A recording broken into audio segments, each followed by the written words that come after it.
अस्सलाम वालेकुम। होप आप लोग सब ठीक ठाक होंगे। सॉरी, थोड़ा सा लेट हो गया है। शायद लाइट का इशू है, इस वजह से नेट नेट वगैरह नहीं आ रहा। लाइट नहीं है तो बस से यहाँ पे थोड़ा सा ये प्रॉब्लम हम फेस कर रहे हैं। हिप्पा कंप्लायंस हमारा टॉपिक है, जो हम लोग हमेशा इंफॉर्मेशन की सिक्योरिटी की बात करें, पेशेंट की डाटा की सिक्योरिटी की बात करें, तो ये एक इम्पोर्टेंट जो है टॉपिक है, जो कि हमारी हेल्थ केयर इंडस्ट्री का वह सबसे इम्पोर्टेंट टॉपिक और सबसे पहला टॉपिक है। ये बेसिकली हिप्पा है क्या? HIPAA health insurance portability and accountability act है। ये एक यूएस का फेडरल लॉ है। लॉ है तो इसका मतलब है कि कुछ जो है कानून का हिस्सा है, लेजिस्लेशन की तरफ से बना हुआ, और यूएस की हेल्थ केयर के ऊपर इम्प्लीमेंट होता है। यानी यूएस की हेल्थ केयर के अंदर जितने भी ऑर्गेनाइजेशन, जितने भी डिपार्टमेंट आते हैं, वो इसी के अम्ब्रेला के अंदर काम करते हैं। ये 1996 में आया था। प्रेसिडेंट बिल क्लिंटन ने इसे सिग्नेचर किया था। और ये लॉ जो है वो क्या कहता है? ये लॉ ये कहता है कि पेशेंट से रिलेवेंट कोई भी इंफॉर्मेशन, पीएचआई होती है, प्रोटेक्टेड हेल्थ इंफॉर्मेशन, उसको प्रोटेक्ट रखना है। यानी उसकी सिक्योरिटी, सेफ्टी का ख्याल रखना है। ये चीज इसलिए जरूरी है कि पेशेंट से रिलेवेंट कोई भी इंफॉर्मेशन जब आती है, हमारे पास आती है, डॉक्टर के पास आती है, इंश्योरेंस के पास जाती है, तो ओवरऑल इंफॉर्मेशन होती है जिसको मिस यूज किया जा सकता है, जो कि पेशेंट के लिए भी नुकसानदेह हो सकती है, ऑर्गेनाइजेशन की रेपुटेशन भी कॉम्प्रोमाइज हो सकती है उससे। तो उसकी हिफाजत करना लाजमी है। यूएस के अंदर जो है पेशेंट की इंफॉर्मेशन को, या पेशेंट का डाटा है, उसकी पर्सनल डेमोग्राफिक की इंफॉर्मेशन हो गई, इंश्योरेंस की इंफॉर्मेशन होगी, पेमेंट की डिटेल्स हो गई, उसकी मेडिकल इंफॉर्मेशन हो गई, उसको क्या बीमारी है, किस डॉक्टर से उसने ट्रीटमेंट लिया है, किस हॉस्पिटल में जाता है, क्या आईसीडीज हैं, क्या सीपीटीज हैं, इन सबको ही कॉन्फिडेंशियल रखना होता है, इनको शेयर नहीं करना होता। और तमाम ऑर्गेनाइजेशंस के ऊपर ये जो है वो लागू होता है, जो पीएचआई को डील करती है। अब पीएचआई को डील करने वाली ऑर्गेनाइजेशन कौन सी होती है जिनके पास पीएचआई आती है? पेशेंट अपना डाटा सारा शेयर करता है डॉक्टर ऑफिस में जाके। डॉक्टर जाहिर है वो सारी चीजें स्कैन करके या एचआर के थ्रू देता है बिलिंग कंपनी को। बिलिंग कंपनी क्लेम क्रिएट करती है तो वो देती है, ये जो है वो क्लिनिक हाउसेस के हवाले करती है। क्लिनिक हाउसेस इंटरमीडिएट बॉडी है, जो थर्ड पार्टी, जो बेसिकली ब्रिज का काम कर रही है, जो हमने देखा है रेवेन्यू साइकिल के अंदर क्लियरिंग हाउस का रोल। और क्लियरिंग हाउस जो है वो इंश्योरेंस तक पहुंचाता है। तो ये सब वो एंटिटीज है जिनके दरमियान में जो है वो ट्रेवल करता है जो भी डेटा होता है। मेडिकल बिलिंग में हम इन एंटिटीज के लिए जो टर्मिनोलॉजी यूज करते हैं वो कवर एंटिटीज होता है। Health care provider, health care plans, health care clearing houses cover entities होती हैं। और कवर एंटिटीज के बिहाफ में काम करने वाली कोई भी ऑर्गेनाइजेशन जो होती है वो बिजनेस एसोसिएट होती है। तो दो टर्मिनोलॉजीज हम यूज करते हैं, बिजनेस एसोसिएट और कवर एंटिटीज। जितनी भी बिलिंग कंपनीज होती हैं वो प्रोवाइडर कवर एंटिटी के बिहाफ में काम करती हैं, तो वो भी बिजनेस एसोसिएट होते हैं। तो हर बिलिंग कंपनी जो है वो बिजनेस एसोसिएट है। हिप्पा की इम्प्लीमेंटेशन के लिए हिप्पा ने डिफरेंट तरह के रूल्स बताए हैं। चार रूल्स हैं: HIPAA privacy rule, HIPAA security rule, HIPAA breach notification rule और हिप्पा इन्फोर्समेंट रूल। ये सारे के सारे रूल ही पेशेंट की इंफॉर्मेशन यानी पीएचआई की प्रोटेक्शन के ऊपर है, लेकिन डिफरेंट डिफरेंट तरह से प्रोटेक्शन के ऊपर फोकस हो रहे हैं। तो प्राइवेसी, जैसे हम कहते हैं कि प्राइवेसी का मतलब होता है कि शेयर नहीं कर रहे होते हम किसी को, जिस कोई भी चीज या अपने तक रख रहे होते।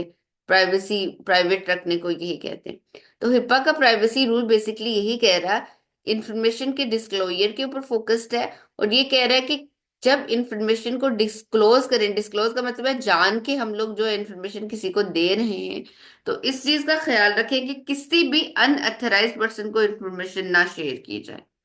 अनअथराइज पर्सन वो है जिसको पेशेंट ने अपना कॉन्सेंट शो नहीं किया हुआ, यानी पेशेंट जिसको अपनी इंफॉर्मेशन शेयर नहीं करना चाहता, इवन अपने पेरेंट्स को, अपने स्पाउस को भी वो इंफॉर्मेशन शेयर नहीं करना चाहता, तो हम उस उनसे, पेशेंट से रिलेवेंट कोई भी इंफॉर्मेशन शेयर नहीं करेंगे। दूसरी बात कि अथराइज पर्सन को भी इंफॉर्मेशन शेयर की जाए तो कम से कम इंफॉर्मेशन शेयर की जाए। मिनिमम नेसेसिटी रूल इंप्लीमेंट होता है। सारी की सारा डेटा उठा के उसके हवाले नहीं करते, बल्कि जो चीज उससे रेलिवेंट हो, जो रिक्वायर्ड हो, उसको शेयर करते हैं।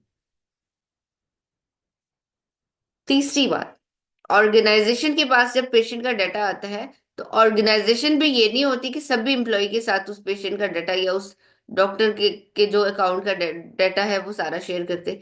जिस बंदे को प्रैक्टिस असाइन है, जो बंदा उस पे काम कर रहा है, वो बंदा अथराइज पर्सन है, वो उस पर एक्सेस कर सकता है। उसके अलावा कोई दूसरा बंदा, बिलिंग कंपनी का भी अनअथराइज है, वो उस पर एक्सेस नहीं कर सकता। ये प्राइवेसी रूल कह रहे हैं। जैसे मैंने बताया, cover entities health care provider है, क्लेम वगैरह बनाती है, बेनिफिट डिटर्मिनेशन होती है, रेफरल वगैरह में यूज कर रही होती है। इंश्योरेंस कंपनीज में भी जाहिर है, ये सारे क्लेम इंश्योरेंस कंपनी के पास जाते हैं, वो प्रोसेस करती है, उनके पास पीएचआई जाती है। उसके बाद क्लियरिंग हाउस के पास भी सेम वही इंफॉर्मेशन जाती है जो हमने भेजी होती है। और बिजनेस एसोसिएट ऑर्गेनाइजेशन जो होती है, कवर एंटिटीज के बिहाफ में काम करती है, उनमें जो है आईटी सपोर्ट कंपनीज होगी, क्लाउड बेस्ड कंपनीज होगी, मेडिकल बिलिंग और कोडिंग सर्विसेज देने वाली कंपनीज होगी, ऐसी कोई कंपनी होगी जो ऑडिटिंग कर रही है, ऐसे कंसल्टेंट हो गए जो डॉक्टर पेशेंट को जो है वो हेल्प आउट कर रहे हैं चीजों में लिए, उनके पास पीएचआई है, तो वो सारे बाउंड हैं, इसी रूल के अंदर आते हैं। इन्हीं इन्हीं का हिपा के जो है रूल लॉ के अंदर आते हैं। तो वो बाउंड है पीएचआई प्रोटेक्ट करने की। हिपा का सिक्योरिटी रूल ये कह रहा है कि इंफॉर्मेशन जहां रखी है उस जगह को सिक्योर रखो। इंफॉर्मेशन मतलब पीएचआई जहां पे रखी है। अब पीएचआई हम कहाँ रखते हैं? पीएचआई हमारे पास आती है या तो ईएचआर सॉफ्टवेयर के थ्रू आती है, या हमारे पास जो है एफटीपी सॉफ्टवेयर के थ्रू आती है, स्कैन हो। हमने पीएचआई जो होती है प्रैक्टिस मैनेजमेंट सॉफ्टवेयर के अंदर, जो प्रैक्टिस मैनेजमेंट सॉफ्टवेयर वो होता है बिलिंग सॉफ्टवेयर होता है, जिसमें biller day to day activity perform करे। तो हम बिलिंग सॉफ्टवेयर के अंदर जो है पीएचआई रखते हैं। सॉफ्टवेयर जितने भी बिलिंग के अंदर यूज हो रहे हैं, वो हिप्पा कंप्लाइंट सॉफ्टवेयर है, हिप्पा के स्टैंडर्ड्स के अकॉर्डिंग बने हुए हैं। उनको उनको जो है एक्सेस करना या उनको हैक करने के चांसेस बहुत लो होते हैं। तो इसलिए सॉफ्टवेयर हम लोग हमेशा डॉक्टर को कह रहे होते हैं कि ये एफटीपी या ईएचआर यूज करें, rather than Google drive, one drive या ईमेल के थ्रू जो है वो कोई भी डेटा शेयर करने से, क्योंकि ये जो है सिक्योर मीडियम्स नहीं है। उसके बाद हमारे पास जब पीएचआई आती है, जब ईएचआर के थ्रू आ गई या हमारे पास स्कैन होके आ गई, नॉर्मली हम क्या करते हैं, उसको डाउनलोड करके अपने लैपटॉप में रखते हैं या अपनी सर्वर में रखते हैं, शेयर लोकेशन से होती है, सर्वर में रखते हैं। अब जो सर्वर की स्टोरेज या हमारे लैपटॉप की सिक्योरिटी के लिए जो है, सिक्योरिटी रूल के अंदर तीन तरह के सेफ गार्ड हैं: एडमिनिस्ट्रेटिव, फिजिकल और टेक्निकल सेफ गार्ड। एडमिनिस्ट्रेटिव कोई भी चीज होती है ना, तो उसका मतलब है अभी प्रॉब्लम नहीं हुआ, उससे पहले ही, प्रॉब्लम क्रिएट होने से पहले ही चीजों को कैसे कंट्रोल किया जाए। तो रिस्क असेसमेंट होती है, जहां पे जिन लोगों के सिस्टम में पीएचआई होती है उनकी प्रोटेक्शन का ज्यादा ख्याल रखा जाता है। प्राइवेसी ऑफिशियल या कंप्लायंस ऑफिसर होते हैं जो रेगुलर कर रहे चेकअप करते हैं, चीजें देखते हैं, वॉयलेशन वगैरह को। स्टाफ की ट्रेनिंग, पहली ट्रेनिंग ये हिपा की इसलिए होती है, सबसे इंपॉर्टेंट ट्रेनिंग है। अभी पहले हमने सिर्फ ओवरव्यू किया था, एक रेवेन्यू साइकिल का और कोडिंग को देखा था हमने। अभी एग्जैक्टली अपने रेवेन्यू साइकिल के स्टेप्स के ऊपर नहीं गए हम लोग। तो हम जो है वो हिप्पा की बात कर रहे हैं, इसलिए कि हिप्पा इम्पोर्टेंट है, और जितना भी काम करेंगे हिप्पा के कानून के अकॉर्डिंग करेंगे। फिजिकल सेफ गार्ड का मतलब होता है कि पीएचआई जहां रखी है वो जगह लॉक हो। हमने लैपटॉप पे रखी होती है, लैपटॉप के लिए पॉलिसी ये होती है कि इसको जब भी उठो लॉक लॉक करके उठो, घर जाओ लॉग ऑफ करके जाओ। सिस्टम का पासवर्ड स्ट्रांग होना चाहिए, और एक स्ट्रांग पासवर्ड वो होता है जो अल्फा न्यूमेरिक और स्पेशल कैरेक्टर्स अपर और लोअर केसेस में के अंदर ऑलमोस्ट 12 कैरेक्टर्स का जो है वो कोड होता है। तो पासवर्ड हमेशा स्ट्रांग लगाएं। टेक्निकल सेफ गार्ड में डाटा इंक्रिप्शन आता है। डाटा इंक्रिप्शन का मतलब होता है कि अगर हम डाटा भेज रहे हैं, शेयर कर रहे हैं, तो डाटा सिक्योर होना चाहिए, उसको पासवर्ड लगा के हमने भेजना है, पासवर्ड प्रोटेक्टेड फाइल भेजनी है। तो ये डाटा इंक्रिप्शन है। फिर एंटीवायरस जो है वो हमने इंस्टॉल कराने। एंटीवायरस जो होते हैं वो जो साइबर अटैक्स को रोकने में हेल्प आउट करते हैं। ऑटो लॉग ऑफ स्क्रीन की होती है ज्यादातर ऑफिस में, कि अगर अनअटेंडेड हमारा कोई भी सिस्टम हो तो खुद ब खुद लॉग ऑफ हो जाए, ताकि कोई दूसरा बंदा आके तो यहाँ पे पीएचआई ना देख रहा हो। ऑडिट कंट्रोल के थ्रू भी जो है वो चेक इन बैलेंस रखा जा सकता है। अब प्राइवेसी और सिक्योरिटी रूल जो है उसकी इम्प्लीमेंटेशन जो है ऑर्गेनाइजेशन में लाजमी है। हर इंडिविजुअल बाउंड है उसकी उसकी प्रोटेक्शन करने के लिए। लेकिन फिर भी कहीं ना कहीं प्रोटेक्शन अगर कॉम्प्रोमाइज हो गई है, तो इंफॉर्मेशन हमारी ब्रीच हो गई है, हमने गलत पेशेंट को बिल कर दिया या कुछ कर दिया, तो हमने बिलिंग के अंदर कोई भी गलती छुपानी नहीं होती, फौरन नोटिफाई कराना था सुपरवाइजर्स को या मैनेजमेंट को, कंप्लाइन ऑफिसर अगर आपके ऑफिस में मौजूद है तो कंप्लाइन ऑफिसर को, ताकि उन चीजों को विद इन 24 आवर्स जो है वो एड्रेस कर दिया जाए। 30 डेज के अंदर अंदर प्रॉब्लम को सॉल्व करना होता है। प्लेंटीज चार्ज होती है, लेकिन 30 डेज से ज्यादा हो जाए तो प्लेंटीज ज्यादा चार्ज होना शुरू हो जाती है। प्लेंटीज में जो है 250K तक जो है जुर्माना, फाइनेंशियल जुर्माना हो जाता है, डॉलर्स। और 10 years इन प्रिजन भी रखा जा सकता है किसी भी बंदे को जिसने इंटेंशनल ब्रीच किया है। अगर ब्रीच मोर देन 500 पेशेंट का, यानी 500 पेशेंट का डाटा जो है लीक हो गया हमसे, तो उसके लिए हमने यूएस के मीडिया को, जिस स्टेट का मीडिया होता है उस स्टेट को जो है वो इन्फॉर्म करना होता है, ताकि न्यूज में और इन चीजों के थ्रू जो है वो इन्फॉर्म नोटिफाई करें। तो प्राइवेसी, सिक्योरिटी और ब्रीच नोटिफिकेशन ऐसी चीजें होती हैं कि जो हर ऑर्गेनाइजेशन जो काम कर रही है उसके अंदर इम्प्लीमेंट होना जरूरी होता है। उसके बाद हिप्पा का इन्फोर्समेंट रूल आता है। इन्फोर्समेंट रूल अकाउंटेबिलिटी के लिए health and human service department, office of civil rights, ये दो ऑर्गेनाइजेशन है कि वो देखती हैं कि जिन जिन ऑर्गेनाइजेशंस की तरफ से हिप्पा की वॉयलेशन रिपोर्ट है, नॉन कंप्लायंस है, उनके खिलाफ एक्शन लिया जाए। उनके खिलाफ लीगल एक्शन लेने के लिए जो है वो इन्फोर्समेंट रूल बना हुआ है। ये डिफरेंट तरह के टीयर्स हैं कि कितनी कितनी सजा हो सकती है, क्या क्या पनिशमेंट या क्या क्या वायलेशन के ऊपर। नॉर्मली वायलेशंस कैसे होती है? लैपटॉप चोरी हो जाए, फोन, यूएसबी, जहाँ पे हमने कोई जो है पेशेंट की इंफॉर्मेशन रखी है, कोई साइबर अटैक होने की सूरत में हो जाता है। बिजनेस एसोसिएट से ब्रीच हो जाती है, कोई ईएचआर से की ब्रीच कर लेते हैं, ऑफिस ब्रेक इन हो जाता है, कोई नेचुरल डिजास्टर वगैरह हो जाता है, कुछ अर्थक्वेक हो जाए, ये जो हो जाए वो हो जाए, तो इस तरह से भी डाटा जो जा सकता है। Outside the office PHI discuss करने से, और आजकल के जमाने में सबसे ज्यादा सोशल मीडिया पोस्ट से। सोशल मीडिया पोस्ट अगर हम कहीं पोस्ट लगा रहे हैं, हमारे पास लैपटॉप में सामने जो है पीएचआई ओपन है, तो वो भी सोशल मीडिया पोस्ट के थ्रू जो है वो हमारी ब्रीच हो जाती है। हिप्पा को अपग्रेड करने के लिए जो है हाईटेक बना था, हाईटेक 2009 में बना था। ये ईपीएचआई की प्रोटेक्शन के ऊपर फोकस है। ईपीएचआई इलेक्ट्रॉनिक प्रोटेक्टेड हेल्थ इंफॉर्मेशन। जाहिर है 1996 में जब हिप्पा बना था तो ज्यादातर इंफॉर्मेशन पेपर फॉर्म के अंदर होती थी, और अगर इंफॉर्मेशन जो है वो इलेक्ट्रॉनिक हुई तो इलेक्ट्रॉनिक चीजों की प्रोटेक्शन के लिए एक डिफरेंट हमारा वे होता है। तो ये ज्यादातर हाईटेक जो है वो ईपीएचआई के बारे में बात कर रहे हैं। ये हेल्थ केयर इंडस्ट्री को जो है फंडिंग कर रहा है उसके अंदर इंफॉर्मेशन टेक्नोलॉजी लाने के लिए। 2013 में ओमनीबस आया। ओमनीबस जो है लास्ट रूल आया, इसके बाद हिप्पा के लिए कुछ मेजर जो है चेंज नहीं आया उसके अंदर। ओमनीबस आने से पहले पेशेंट की इंफॉर्मेशन को इतना प्रोटेक्ट रखा जाता था कि पेशेंट खुद भी पेशेंट पोर्टल तक एक्सेस नहीं कर सकता था। 2013 के बाद पेशेंट पोर्टल बनना शुरू हुए तो पेशेंट जो है वो अपने डाटा के ऊपर एक्सेस करना शुरू हुआ। दूसरी चीज बिजनेस एसोसिएट ऑर्गेनाइजेशन के लिए थी कि उससे पहले 2013 से पहले जब भी कोई बिजनेस एसोसिएट कोई भी ब्रीच या वायलेशन करती थी, तो डायरेक्टली लीगल एक्शन जो होता था बिजनेस एसोसिएट के अगेंस्ट होने के बजाय उस कवर एंटिटी के अगेंस्ट होता था जिसके भी यहाँ पे वो काम कर रही है बिजनेस एसोसिएट ऑर्गेनाइजेशन। तो ओमनीबस आने के बाद ये चीज भी अलग हो गई कि बिजनेस एसोसिएट जो है तो बिजनेस एसोसिएट के राइट्स अलग हैं। तो उनको जो है वो डेफिनेटली जो है वो अलग से जो है वो लीगल एक्शन उनके अगेंस्ट लेना चाहिए। और इसी तरह से जो है वो कवर एंटिटीज अगर गलती करती हैं तो कवर एंटिटीज के अगेंस्ट लेना चाहिए। तो उसके बाद जो कोई भी बिलिंग कंपनी थी उसकी वोलेशन डायरेक्टली उसको ही रिस्पॉन्सिबल ठहराया गया। हिपा की चेकलिस्ट का मतलब होता है कि ऑर्गेनाइजेशन के अंदर इम्प्लीमेंटेशन उसकी कहाँ पे हो, क्या, हाँ, कहाँ क्या क्या हो रही है। तो इसके अंदर जो है वो इम्प्लीमेंटेशन जो है वो ऑर्गेनाइजेशन के अंदर प्राइवेसी रूल की भी हो रही है, सिक्योरिटी रूल की भी हो रही है, और ब्रीच नोटिफिकेशन रूल की भी हो रही है। प्राइवेसी रूल के अकॉर्डिंग जो है इन्फॉर्मेशन अनऑथराइज पर्सन को शेयर नहीं करते। सिक्योरिटी रूल के अकॉर्डिंग इन्फॉर्मेशन रखी होती है, पासवर्ड वगैरह का ख्याल रखे। ब्रीच नोटिफिकेशन रूल के अकॉर्डिंग अगर कोई ऐसा इंसिडेंट हो जाता है तो रिपोर्टिंग की जाती है प्रॉपरली, और जाहिर इन्फोर्समेंट रूल जो है इम्प्लीमेंट हो रहा है ऑर्गेनाइजेशन के ऊपर। तो ये बेसिकली हिपा के अंदर की जो जो सारी चीजें थी, मेन चीजें जो थी वो ये थी इस टॉपिक के अंदर। आप लोगों के माइंड में हिपा को लेके जो क्वेश्चन है तो आप लोग प्लीज पूछ सकते हैं।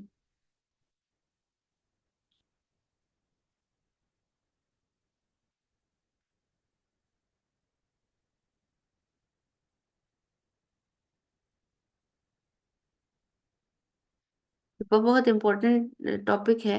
ये जो है वो इग्नोर करने वाला टॉपिक नहीं है। इसको जो है माइंड के अंदर जो है अच्छी तरह से बैठा लें, और ये कोई इस तरह की चीज नहीं है कि कोई ऐसी थ्योरेटिकल चीज है बस थ्योरेटिकल होगी, इसकी इम्प्लीमेंटेशन जो करना लाजमी होता है। ऑर्गेनाइजेशंस ने जो है वो अपना कंप्लायंस डिपार्टमेंट या कंप्लायंस टीम बनाई हुई होती है जो कि हिपा की इम्प्लीमेंटेशन के ऊपर काम कर रही होती है।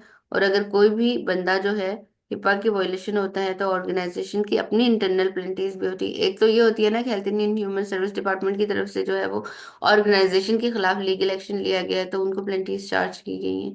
लेकिन एक वो होता है कि ऑर्गेनाइजेशन ने उन्हीं चीजों को रोकने के लिए, कंट्रोल करने के लिए अपनी कंप्लायंस के अकॉर्डिंग भी पेनल्टीज की हुई थी, जिनमें यूजर्स की जो होती है वो फाइनेंशियल पेनल्टीज होती है। कोई बोनसेस वगैरह अगर कंपनी की तरफ से हो तो वो बोनसेस डिटेक्ट होने की चीजें होती हैं। और मेजर वायलेशंस की सूरत में किसी भी एम्प्लॉय की जो है टर्मिनेशन भी हो सकती है। और कंपनी जो है एम्प्लॉय के अगेंस्ट जो एफआईआर भी करवा सकती है अगर जानबूझ के किसी ने इन्फॉर्मेशन जाया की है या इन्फॉर्मेशन ब्रीच की है, या इन्फॉर्मेशन ब्रीच होते देखी है, पता चला है लेकिन नोटिफाई नहीं करा है। अगर हमारे इल्म में हो कोई भी इस तरह का इंसिडेंट हो रहा हुआ और हम उसको छुपाएं तो तब भी इसके अंदर वो भी वॉयलेशन के अंदर ही कंसीडर होता है कि हम इल्म था और टाइमली उस चीज को एड्रेस नहीं किया या बताया नहीं। तो इसको बताना और टाइमली एड्रेस करना और प्रॉब्लम को रिजॉल्व करना जरूरी होता है। अगर कोई ब्रीच हो जाती है तो डेफिनेटली हम लोग कवर एंटिटीज को नोटिफाई कराते हैं। कवर एंटिटीज में जो है डॉक्टर आता है, डॉक्टर के भी हाथ में काम करते हैं तो उसको बताते हैं हम अथराइज हैं, तो पेशेंट से भी डायरेक्ट बात करके पेशेंट को भी कॉन्फिडेंस में लेते हैं। उसके बाद इंश्योरेंस को जो है वो कॉल करके इंश्योरेंस से प्रोसेसिंग क्लेम की रुका देते हैं तो क्लेम रुक जाता है उसका प्रोसेस। तो गलत क्लेम जो है प्रोसेस नहीं हो पाता। अगर क्लेम प्रोसेस हो गया हो तो क्लेम की प्रोसेसिंग को रिवर्स भी करा देते हैं समटाइम्स, या उसको करेक्ट करके भेज देते हैं रिवर्स करके प्रोसेस। तो इसकी इस वजह से जो है वो फॉरेन कवर एंटिटीज को नोटिफाई कराना जरूरी होता है।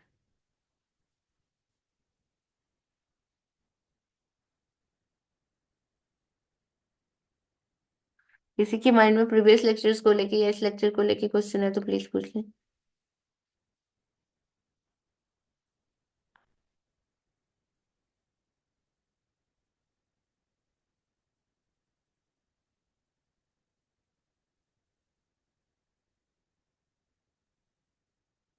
किसी के माइंड में कोई क्वेश्चन नहीं है?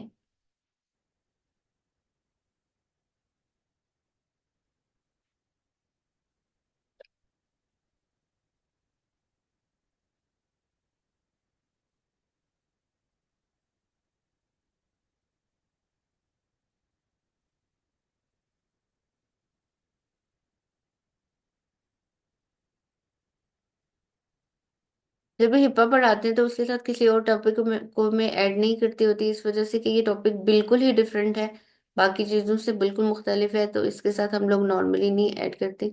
ईएचआर और पीएमएस के बारे में पहले मैं आपको बता चुकी हूँ कि ईएचआर वो सॉफ्टवेयर हैं जिनके थ्रू जो है वो, बल्कि मैं यहाँ से निकाल के आपको आप लोगों को थोड़ा सा वो भी दिखा देती हूँ।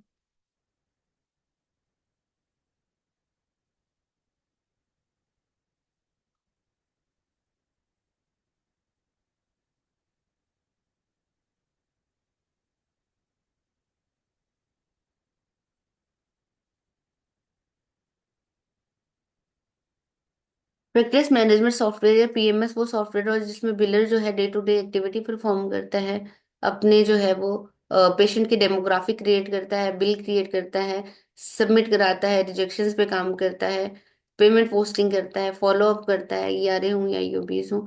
तो ये प्रैक्टिस मैनेजमेंट सॉफ्टवेयर होते हैं। प्रैक्टिस मैनेजमेंट सॉफ्टवेयर सॉफ्टवेयर का नाम नहीं होता। Practice management software practice management software जो होता है वो प्रैक्टिस मैनेजमेंट सॉफ्टवेयर की टाइप होती है। और प्रैक्टिस मैनेजमेंट सॉफ्टवेयर और ईएचआर सॉफ्टवेयर जो होते हैं, हजारों किस्म के सॉफ्टवेयर मार्केट में एग्जिस्ट कर रहे हैं। इसलिए उनकी लिस्ट देना या उनको शेयर करना इतना पॉसिबल नहीं है क्योंकि हजारों नाम के जो प्रैक्टिस मैनेजमेंट सॉफ्टवेयर होंगे। टाइप बता दिया कि प्रैक्टिस मैनेजमेंट सॉफ्टवेयर वो है जिसमें बिलर ने सारा काम करना है। ईएचआर सॉफ्टवेयर की दूसरी टाइप है। ईएचआर वो सॉफ्टवेयर है जिसमें जिसमें सॉफ्ट फॉर्म में जो है डाटा स्टोर हो। नॉर्मली डॉक्टर ऑफिस में अगर जाएं तो डॉक्टर ऑफिस जो है पेशेंट को आईपैड दे देता है अपने डेमोग्राफिक इंफॉर्मेशन के लिए, और खुद भी जो है कंप्यूटर में या आईपैड में जो है वो डायग्नोस्टिक प्रोसीजर्स की डिटेल लिखता है, तो वो ऑटोमेटिकली ईएचआर के अंदर डाटा जो है वो स्टोर होता रहता है। EHR electronic health record software होते हैं। ईएचआर जो है इंडिपेंडेंट ईएचआर भी होते हैं जिनका यूजर नेम और पासवर्ड अलग से होता है। तो उनको लॉग इन करके वहां से डाटा जो है वो कॉपी करके जो है वो प्रैक्टिस मैनेजमेंट के सॉफ्टवेयर में लाया जाता है या इंटरफेसिस के थ्रू डाटा इंपोर्ट किया जाता है। ईएचआर सॉफ्टवेयर प्रैक्टिस मैनेजमेंट के सॉफ्टवेयर का पार्ट भी होते हैं, प्रैक्टिस मैनेजमेंट के सॉफ्टवेयर में ही होते हैं। तो जब डाटा उनमें एंटर किया जाता है तो डायरेक्टली जो है वो प्रैक्टिस मैनेजमेंट के सॉफ्टवेयर में डाटा चला जाता है। ईएचआर सॉफ्टवेयर के साथ साथ प्रीवियसली ईएमआर सॉफ्टवेयर थी। ईएमआर सॉफ्टवेयर जो थे, इलेक्ट्रॉनिक मेडिकल रिकॉर्ड्स, जो है डेस्कटॉप वर्जन कह सकते हैं, क्लाउड बेस्ड नहीं थे। तो वो फिर एक डॉक्टर का जो है एक ही जो इलेक्ट्रॉनिक, इसमें भी डाटा स्टोर होता था, लेकिन एक डॉक्टर का जो है एक ही जो है वो ईएमआर होते थे। डिफरेंसेस ईएचआर और ईएमआर में मेन यही है कि इलेक्ट्रॉनिक मेडिकल चार्ट्स हैं ये, और ये रिकॉर्ड्स हैं। और ये एक डॉक्टर का अपना ईएमआर होगा, उसमें उसी डॉक्टर का डाटा होगा, और चूंकि वो उसके डेस्कटॉप वेरिएंट से है, तो उसका मतलब है कि इन हाउस बिलिंग के अंदर यूज होगा, उसको आउटसोर्स नहीं करेंगे। जबकि जो ईएचआर होते हैं वो ऐसे होते हैं जैसे हमारे लिंक्डइन के अकाउंट है, या हमारे फेसबुक के इंस्टाग्राम है। तो इंस्टाग्राम के अंदर हम लोगों के सबके अकाउंट अलग अलग है, और सबके अकाउंट की अलग अलग सिक्योरिटी है, सबके यूजर पासवर्ड डिफरेंट है। तो वो ईएचआर जो होते हैं वो उनमें इस तरह से डिफरेंट डॉक्टर्स के अकाउंट बनते हैं। ईएमआर में क्या है कि शेयरेबल नहीं होता डाटा, लेकिन ईएचआर में शेयरेबल होता है अंडर हिपा के रूल्स एंड रेगुलेशन। और ये जो ईएमआर होते हैं वो इन हाउस बिलिंग के लिए जरूरी होते हैं, या आउटसोर्स बिलिंग के लिए जो ईएचआर यूज होते हैं, क्योंकि ईएचआर जो है वो क्लाउड बेस्ड टेक्नोलॉजी है। और क्लाउड बेस्ड टेक्नोलॉजी जो होती है वो उसके लिए ये होता है कि कहीं से, दुनिया के किसी भी हिस्से से जो आपका इंटरनेट चलना चाहिए, ये जरूरी है। इंटरनेट सही चल रहा है तो डेफिनेटली आपका जो है वो हम्म, आपने जो है वो यूजर नेम पासवर्ड लगाया है, और आपने, आपके पास जो है एक्सेस आपकी जो है वो हो गई है सॉफ्टवेयर को, पेशेंट के जितने भी डाटा है उसको। तो ये हमारे जो है सॉफ्टवेयर की टाइप्स थी जो सॉफ्टवेयर यूज करते हैं। इसके अलावा एफटीपीज भी होते हैं। अगर हमने कोई अटैचमेंट्स भेजनी होती है तो अटैचमेंट भेजने का भी तरीका यही होता है कि कोई भी अटैचमेंट अगर है तो अटैचमेंट जो है वो उसके थ्रू भेजी जाती है, एफटीपीज के थ्रू। नॉर्मली जो है वो ऐसे नहीं भेजी जाती।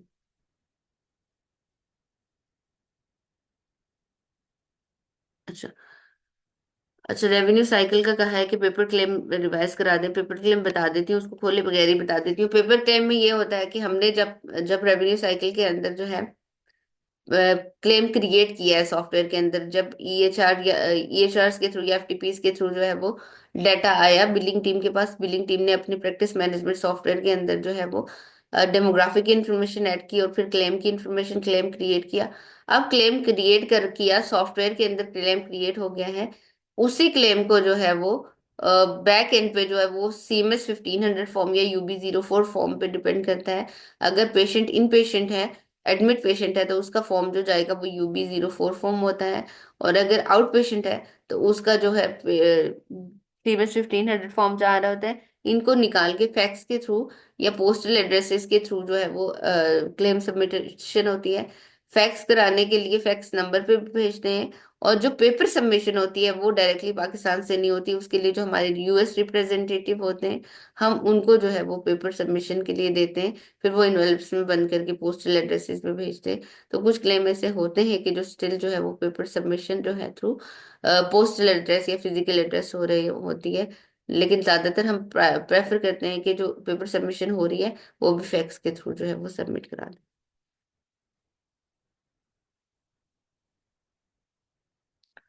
और किसी के माइंड में कोई क्वेश्चन है?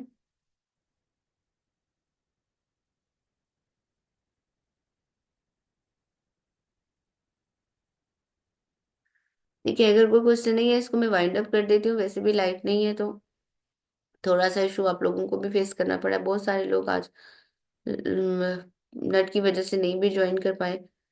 तो इसको मैं स्टोर करके रख लेती हूँ जब तक मेरे लैपटॉप में बैटरी शेटरी है। तो चलो इसको मैं स्टोर करके रख लेती हूँ ताकि इसको एक्सेस कर ले। Thank you so much. फिर कल जो है वो नेक्स्ट टॉपिक जो है वो हम लोग डिस्कस करेंगे।